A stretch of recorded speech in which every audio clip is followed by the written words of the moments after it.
जिन्हें आप बड़ा मानते हैं, जिन्हें भगवान मानते हैं, उन्हें भी गाली मिली है। कबीर को, दयानंद को, विवेकानंद को, रविदास को, बुद्ध को, महावीर को इतनी गालियां मिली है कि उतनी गाली हमें आपको नहीं मिल सकती। जिन्हें आप भगवान मानते हो, राम को, कृष्ण को, पढ़कर देखो रामायण और भागवत, महाभारत, उन्हें भी कितनी गाली मिली है। लेकिन वो लोग झगड़ा नहीं किए, इसलिए बड़े हो गए। गाली सुन करके शांत रह जाना, यही बड़प्पन है। गाली देने वाला चाहे कोई हो, गाली देने वाला ही छोटा होता है, गाली सुनने वाला छोटा नहीं हो सकता।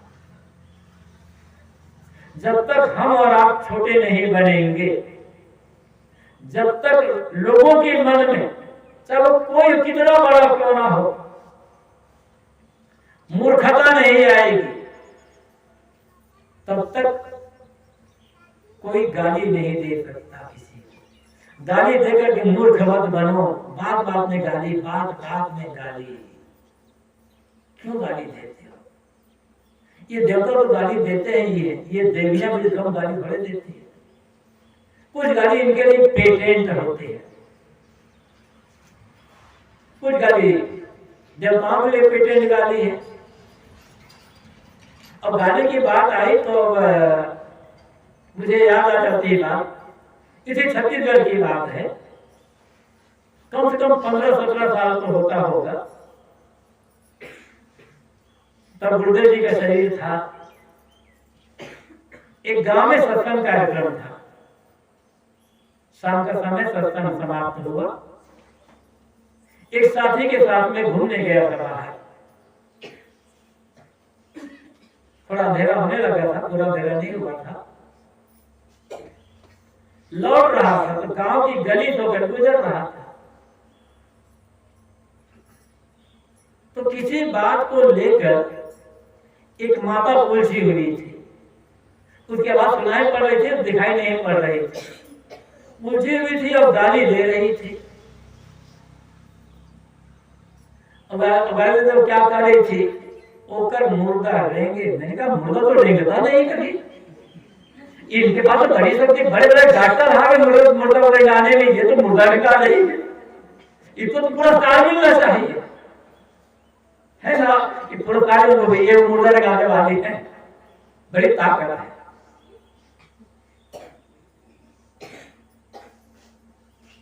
मैं कह रहा था गाली, इनके एक बात और है, ये लोग माता लोग एक गाली और देती है, रोगा। लेकिन यदि ये जो रोगा शब्द है, इसको व्याख्या करोगे, इसका अर्थ करोगे, तो एक बड़ा सुंदर अर्थ होता है। लेकिन अब मामला गड़बड़ा गया है। रोग और हा, ये दो शब्द है, मतलब रोगा। रोग शब्द जानते, बीमारी को रोग कहते हैं, और हा का मतलब हो जाता है नष्ट कर देना, दूर कर देना। जैसे गीता में कहा गया है, युक्त आहार विहार युक्त चेष्टा से कर्म युक्त कर्मा युक्त स्वप्ना बुद्ध योगो भवति दुःखः। जब आदमी का आहार विहार, सोना जागना, बैठना उठना सब युक्त अर्थात संतुलित हो जाता है, तब योग दुःखः, दुख का नाश करने वाला बनता है। तो रोग मतलब बीमारी, हा मतलब नाश करने वाला। दवाई देकर रोग को दूर कर दे, वो डॉक्टर रोगा है। ये रोगा का होता है डॉक्टर, लेकिन किसी डॉक्टर का नाम रोगा बन गया। बिल्कुल मैं एकदम व्याकरण, बिल्कुल संस्कृत व्याकरण भाषा से बता रहा हूँ। रोगा का अर्थ होता है वैद्य, हकीम और डॉक्टर। लेकिन किसी डॉक्टर को रोगा मत कहना है,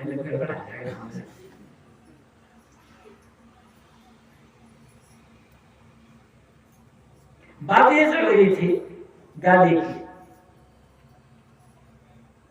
वेदव्यास जी कहते हैं, नाहं सत्य प्रसवामि किंचित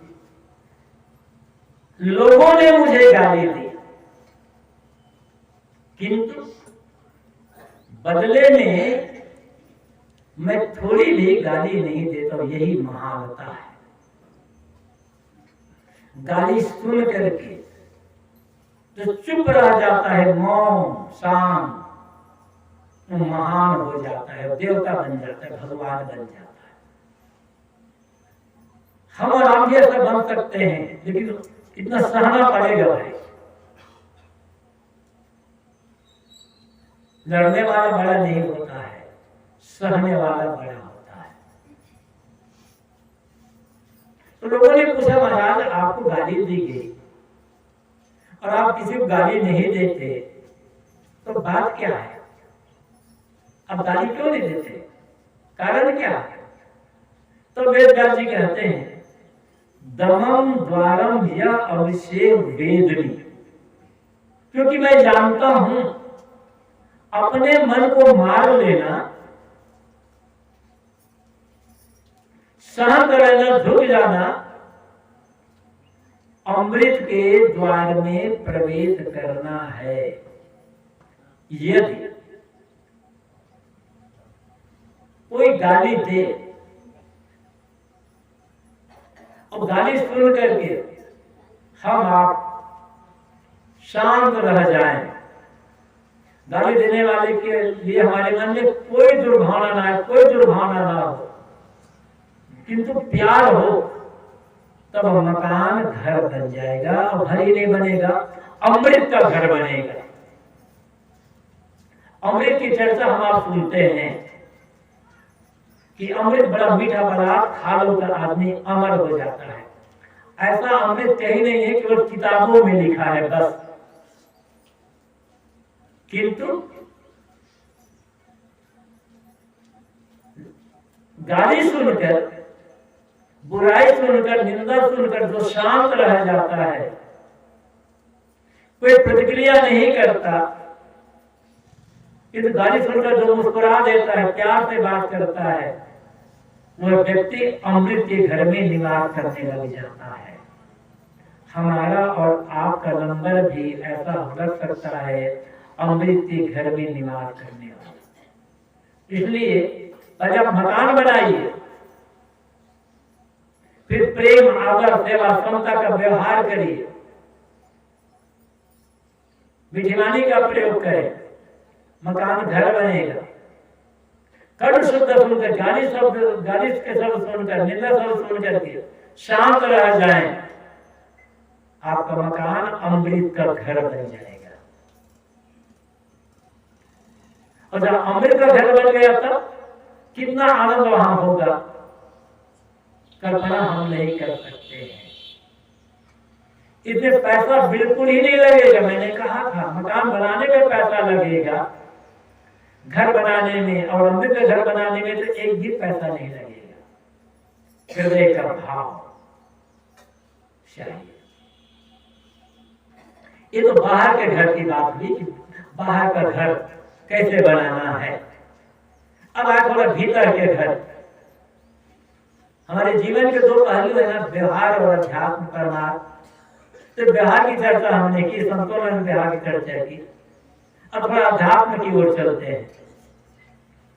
साहब कहते हैं, कबीरा तेरो घर कंदरा में या जगह भुलाना। ऐ लोगों, तुम्हारा जो घर है वो कंदरा में है। वो कंदरा मतलब गुफा। कौन सी गुफा? ये जीव का घर, जिसे आप मकान कहते, घर कहते, ये तो शरीर के लिए है, लेकिन जीव के लिए आत्मा का घर कहां होगा?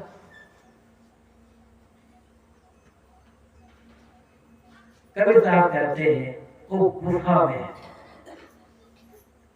गुफा पहाड़ में जब गुफा बन जाती है, पहाड़ बनते, पत्थर बनते बनते बनते ऐसे दो लोग बनते गए, बीच खाली जगह हो गई, गुफा बन गई। तो गुफा में है, लेकिन वो गुफा कौन गुफा है? कहाँ है वो गुफा? वो गुफा बाहर नहीं, भीतर है। वो गुफा है हृदय गुफा। जीव का निवास कहाँ पर है? हृदय निवासी कहा गया है। अब परमात्मा पाने के लिए बाहर भटकोगे, आत्मा पाने के लिए बाहर भटकोगे, कहीं नहीं मिलने वाला है, भीतर ही मिलेगा। उपनिषद में भी बात कर गई है, अंतर शरीर ज्योतिर्मय शुभ्रो यम पश्यन्ति यति अधीन दोषा। उपनिषद में बात आती है, आत्मा जानो, आत्मा को जानो, आत्मा को देखो। तो ऋषि ने पूछा, जब कहा बार बार बात, तो जिज्ञासु साधक शिष्य ने पूछा, गुरुदेव आप आत्मा की बात कहते हो, वो आत्मा है कहाँ, कैसा है और कहाँ है, कहाँ रहता है वो? तो ऋषि ये नहीं कहते कि आकाश में रहता है या बैकुंठ लोक में रहता है, साकेत लोक में रहता है, गोलोक रहता है, धूलधाम रहता है, सतलोक रहता है, ऐसा नहीं कहते हैं। वो क्या है? अंतर शरीर है। इस शरीर के भीतर जिस परमात्मा को, जिस खुदा गाड को, जिस ब्रह्म को पाने के लिए आदमी भटकता है, उपनिषद के ऋषि, शास्त्र के ऋषि कहते हैं, वेद के ऋषि ये कहते हैं कि वह अंतर शरीर इस शरीर के भीतर है, इसलिए बाहर मत खोजो। कैसा है वह? ज्योतिर्मय शुभ्र, ज्योतिर्मय प्रकाश स्वरूप, ज्ञान स्वरूप, शुभ्र निर्मल है।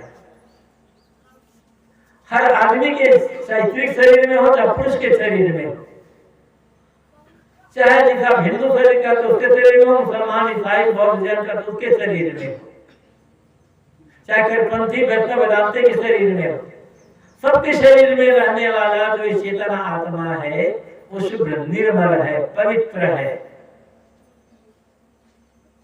शरीर तो सबका पवित्र है। शरीर है क्या? श्याम है, मांस है, हड्डी है, मलमूत्र है, कफ है, थूक है, लार है, खून है। शरीर में यही तो है ना। इसमें से कौन चीज पवित्र है? मांस पवित्र है कि श्याम पवित्र है कि हड्डी पवित्र है कि मलमूत्र पवित्र है कि थूक, लार, कफ पवित्र है? कौन सी पवित्र है? शरीर तो सबका पवित्र है। चाहे ब्राह्मण का हो तो, चाहे शूद्र का हो तो, चाहे हिंदू का हो तो, चाहे मुसलमान का हो, सबका शरीर एक बराबर है। हाँ, ऐसा होता जिन्हें छोटी जाति कहा जाता है, उनके शरीर में जो खून है वो लाल रंग का है, और जिन्हें ब्राह्मण का बड़ी जाति कहा जाता है, उनके शरीर में जो खून है वो सफेद रंग का होता, सबका कफ है। इनका शरीर जो खून सफेद रंग का ये बड़ा है, इनका शरीर का खून तो लाल है, ये छोटे आदमी है। लेकिन क्या ऐसा होता है? हिंदुओं के शरीर का जो खून है वो सफेद होता, और मुसलमान के शरीर का जो खून है वो लाल या काला होता। तब कहते हिंदू तो बड़े होते हैं, इनके खून में तो इनका खून तो सफेद है। लेकिन ऐसा है क्या? सबके खून का रंग एक जैसा लाल है। किसी शरीर से 10 लोगों शरीर से खून निकाल लो तो कोई डॉक्टर नहीं बता पाएगा कि ये कौन सा खून किस आदमी के शरीर का है। तो खून तो सबके बराबर है, चाम नाम भी बराबर है, किंतु सबके शरीर में निवास करने वाला जो चेतन आत्मा है वो शुभ्र है, निर्मल, पवित्र है। इसलिए जन्म से कोई मनुष्य अशुद्ध नहीं होता है, जन्म से कोई मनुष्य छोटा और नीच नहीं होता है। मनुष्य को मनुष्य समझ करके सदा का व्यवहार करना होगा।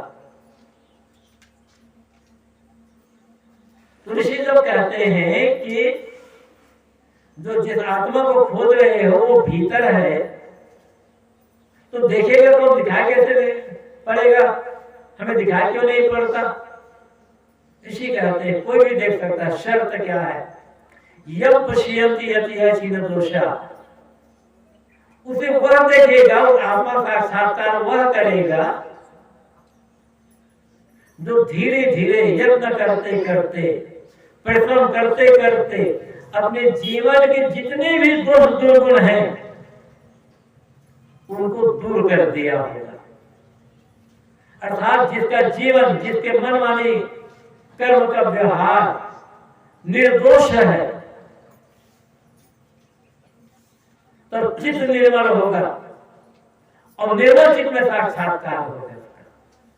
इसलिए कहीं जाने लोग घूमने के लिए आप कहीं जाओ, केदारनाथ जाओ, बद्रीनाथ जाओ, अमरनाथ जाओ, जगन्नाथ, द्वारका, रामेश्वर जाओ, अयोध्या, प्रयाग, काशी, गया जाओ, कहीं भी जाओ घूमने के लिए, लेकिन याद रखना परसोदा गांव के इस कबीर आश्रम में जहां हम बैठे हैं, यदि वहां आपको परमात्मा नहीं मिलेगा तो केदारनाथ, अमरनाथ में और बद्रीनाथ और प्रयाग में, काशी में, गया में आपको नहीं मिलने वाला है। क्योंकि प्रयाग में परमात्मा होता तो प्रयागराज हम तो प्रयागराज से ही आए हैं ना। आप जाओ घूमने के लिए, उसके लिए मना ही नहीं है, लेकिन सोचो कि प्रयाग के संगम में आपको परमात्मा मिल जाएगा, गया में या काशी में परमात्मा मिल जाएगा, तो धोखा खाओगे, कहीं जाना नहीं है। कबीर साहब से बात कहते ही हैं, गीता में बार-बार कहा गया है, ईश्वर सर्वभूतानां हृदय से अर्जुन तिष्ठति। श्री कृष्ण कहते हैं अर्जुन, ईश्वर तो सभी प्राणियों के हृदय में बैठा हुआ है।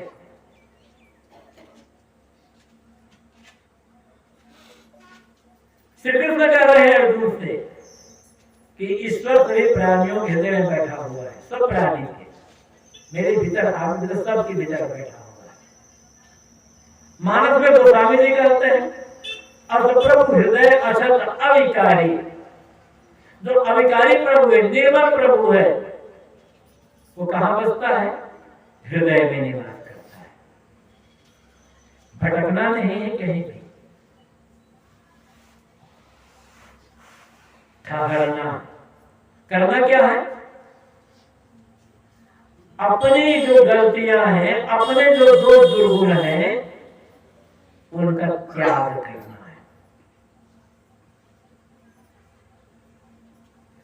ये बात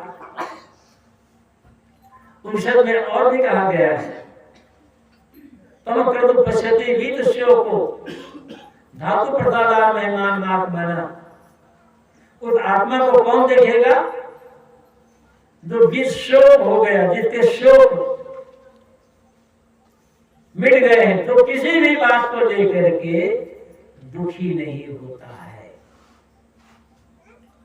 दुख, आदमी जीवन में दुख आता है, लेकिन दुख आना अलग बात है और दुखी न होना या न होना बिल्कुल अलग बात है। कोई हमें गाली दे, हमारी मर्जी, चाहे हम दुखी होना चाहे दुखी हो, ना होना चाहते ना। गाली देने से दुख नहीं होता है, उस गाली को जब हम ले लेते हैं, उन्होंने मुझे गाली दी, ऐसा जब पकड़ लेते हैं तब दुख होता है। ये ठीक है, उसकी मर्जी। महात्मा बुद्ध एक जगह जा रहे थे, एक गांव होकर गुजर रहे थे। वहां के लोग बुद्ध के विचारों से थोड़ा सा क्षुब्ध थे, उन्हें पसंद नहीं आ रहा था, तो क्रुद्ध थे। उन्हें सुना कि बुद्ध हमारे गांव के से होकर गुजर रहे हैं, तो लोग आ गए, रास्ता रोक लिए और बुद्ध को खूब गाली देने लगे, खूब जो मन में गाली देने लगे। बुद्ध चुपचाप खड़े सुनते रहे, कोई बिल्कुल मौन शांत खड़े सुनते रहे। अब एक तरफ से कोई कहां तक गाली देगा, और गाली देते थक गए। तब बुद्ध ने कहा, क्या अब मैं आगे जा सकता हूं? उन लोगों का आश्चर्य, ने इतनी गाली दी इसको, ये बिल्कुल शांत है, जरा भी गुस्सा नहीं आया, जरा भी दुखी नहीं हुए, और पूछते हैं कि क्या मैं आगे जा सकता हूं? तो लोगों ने कहा ठीक है, जा तो सकते हो, लेकिन हम लोगों ने इतनी गालियां दी हुई थी, उन गालियों का क्या होगा? तो बुद्ध ने कहा आपका प्रश्न अच्छा है, अभी मैं पीछे गांव से आ रहा हूं, वहां के लोगों ने मुझे बहुत सारी चीजें, मिठाई दिया, फल दिया, रुपया दिया, लेकिन मैंने उसमें से कुछ लिया नहीं। तो ये बताओ, वो मिठाई, रुपये, फल किसके हुए? उन्होंने मुझे दिया, लेकिन मैंने कुछ भी नहीं लिया उसमें से। तो मिठाई, फल और रुपये किसके हुए? तो उन लोगों ने कहा किसके हुए? जिन्होंने दिया उसी के हुए। बुद्ध ने कहा आप लोग बड़े बुद्धिमान हैं। इसी प्रकार आप लोगों ने जो मुझे गाली दी, वो गाली मैंने नहीं ली, अब वो गाली किसकी होगी? तो कहते कि हमारी होगी। गाली कोई दे और मौन रह जाए तो गाली उसी के पास लौट कर चली जाती है जो जिसने आपको गाली दी, जिसने हमें आपको गाली दी। यह कौन से बात में प्रवेश करना है, और ऐसा जो करेगा ना वो आत्मा समझेगा। चिल्लाते रहने से हम आत्मा नहीं समझ सकते। हम प्रवचन दे रहे हैं, हम ऐसे आत्मा को नहीं समझ सकते, आप सुन रहे हैं आत्मा को नहीं समझ सकते। ऐसा मन बनाना होगा। दर्पण के सामने हम खड़े होते हैं, दर्पण में मैल जमा हुआ है, बाहर धूल जमी हुई है, तो हमारा चेहरा साफ दिखाई नहीं पड़ता है। साहब ने कहा है जब दर्शन को दिल चाहिए तब दर्पण माजत रहिए, दर्पण लागी काई तो दर्श कहां दे पाए। यदि दर्पण में चेहरा देखना चाहते हो तो दर्पण को मांजते रहो। और दर्पण में काई अर्थात धूल जम गई है तो चेहरा कैसे देखोगे? तो दर्पण में धूल जमी तो करना क्या होगा? दर्पण को मांगना पड़ेगा, तब चेहरा साफ दिखाई पड़ेगा। ठीक यही बात हमारे जीवन के लिए भी है। दर्पण है हमारा मन। सुना बना प्रभु ने गीत, तो मन दर्पण कहलाए, भले बुरे सारे कर्मों को देखे और दिखाए। मन ही देवता, मन ही ईश्वर, मन से बड़ा न कोई। जब से चाहे भाग ले कोई, मन से भाग न पाए, पर मन दर्पण कहलाए। ये मन ही देवता, मन ही ईश्वर न है, ये मन दर्पण है। बाहर के दर्पण में भले धूल जम जाए, जमने दो, किंतु मन के दर्पण में धूल न जमने पाए, इसका ख्याल रखें। और मन के दर्पण के धूल जब समाप्त हो जाएगी, साफ कर पोंछ दी जाएगी, तब परमात्मा पाने के लिए कहीं बाहर भटकना नहीं होगा। जहां बैठे हैं वही परमात्मा का साक्षात्कार हो जाएगा। तो परमात्मा का घर कहाँ है? मैंने बताया कि शरीर के लिए तो आप मकान बनाते हो, मकान घर कैसे बनेगा ये मैंने चर्चा की। अब परमात्मा का घर, आत्मा का घर कहाँ है ये समझना होगा ना। आत्मा का घर बाहर नहीं है, भीतर है, हृदय। लेकिन वहां काई जमी हुई है, अनेक प्रकार के विकार हैं। उन विकारों को हम दूर नहीं करना चाहते, इसीलिए भजन भी करते हैं, भक्ति भी करते हैं, गंगा भी नहाते हैं, चारों धाम की यात्रा भी करके आ जाते हैं, ध्यान चिंतन भी कर लेते हैं। आत्म साक्षात्कार नहीं हो पाता। ये सब करना अच्छा है, चारों धाम में चार धाम 8 तीर्थ घुमाओ, कोई बात नहीं है। समय है, पैसा है, शक्ति है तो जाओ घूमो। लेकिन कहीं भी घूम करके आ जाओ, जब तक मन शुद्ध नहीं होगा तब तक आत्मा परमात्मा का साक्षात्कार दर्शन नहीं हो सकता है। और ये बात आप गीता पर है, रामायण पर है, उपनिषद पर है, वैदिक ग्रंथों को पर है, हर जगह यही बात बताई गई है। ये पंडित पुरोहित लोग आते हैं, कहते हैं ना थोड़ा ऐसे कर देना, थोड़ा ऐसा कर लेना, थोड़ा ऐसा कर लेना, हमारा सब दुख दूर हो जाएगा। ये तो आपको बहकाने के तरीके हैं, भुलाने के तरीके हैं। कहीं कुछ ये सब ऐसा करना वैसा करना से होता तो आज तक आदमी कोई दुखी ना होता। और जो आपको बताते वो सब ऐसा नहीं करते, दिखाने के लिए भले करते हैं आपको। तो भूल भुलैया में भूलना नहीं, तथ्य को समझना है और समझ करके दो काम करना है, बाहर के लिए और भीतर के लिए। बाहर के लिए प्रेम, सेवा, आदर, सहनशीलता,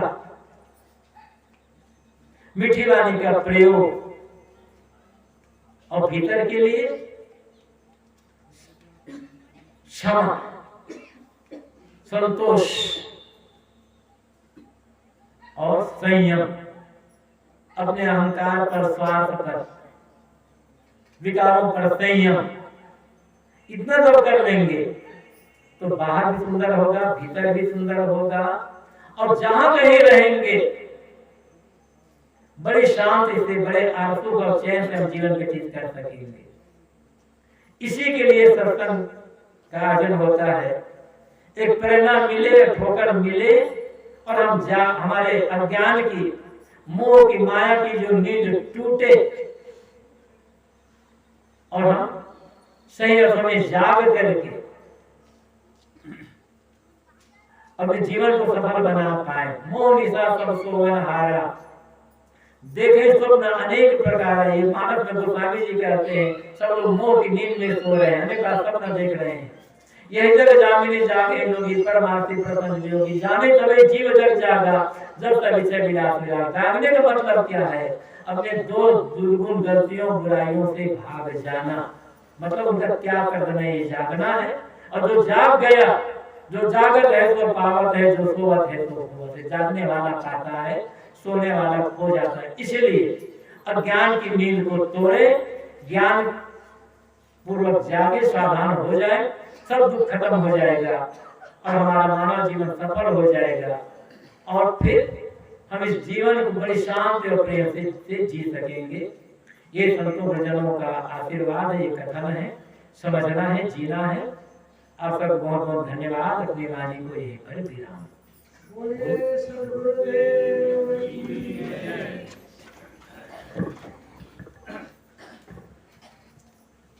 बोलिए सद्गुरुदेव।